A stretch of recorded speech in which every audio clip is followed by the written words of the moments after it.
नाही बघा, मुंबईचं महत्त्व आता हे जागतिक पातळीवरती आता वाढलेलं आहे. मुंबई आता हे एक इंटरनॅशनल बिझनेस हब झालेलं आहे, एक इंटरनॅशनल पॉलिटिकल हब झालेलं आहे, एक इंटरनॅशनल कल्चरल हब झालेलं आहे. अशा वेळेस अनेक VIP म्हणजे राष्ट्रपती महोदय असतील, परराष्ट्राचे प्रेसिडेंट असतील, प्राईम मिनिस्टर असतील, मुंबईमध्ये येत असतात.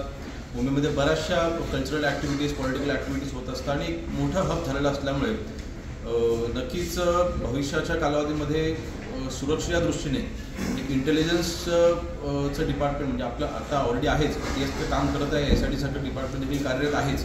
परंतु संयुक्त मुंबईसाठी जॉईंट CP स्तराचे आपण अधिकारी नेमणूक केलेले आहेत, ते पद आपण निर्माण केलेलं आहे. त्यांच्याकडे इंटेलिजन्सची जबाबदारी असणार आहे आणि सगळ्याच पद्धतीची इंटेलिजन्स त्यांनी हाताळून मुंबई सुरक्षित ठेवण्याकरता अजून आपण ही ताकद आपण निर्माण केलेली आहे. दादा, असे किती अधिकारी असेल?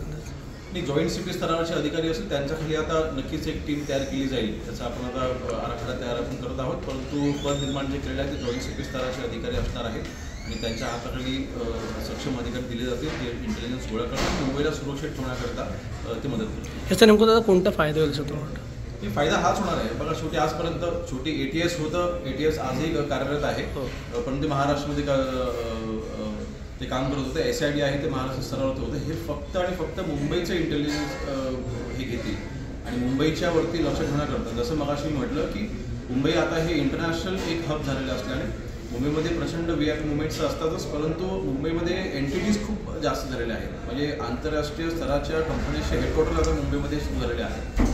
अशा वेळेला ह्या सगळ्यांवरती लक्ष ठेवणं अत्यंत गरजेचं आहे. आता जाऊन पाहिलेलं आहे की भारत पाकिस्तानचं युद्धजनक परिस्थिती ज्यावेळेला निर्माण झाली त्यावेळेला मुंबईमध्ये देखील आपण हाय सिक्युरिटी अलर्ट दिला गेला होता.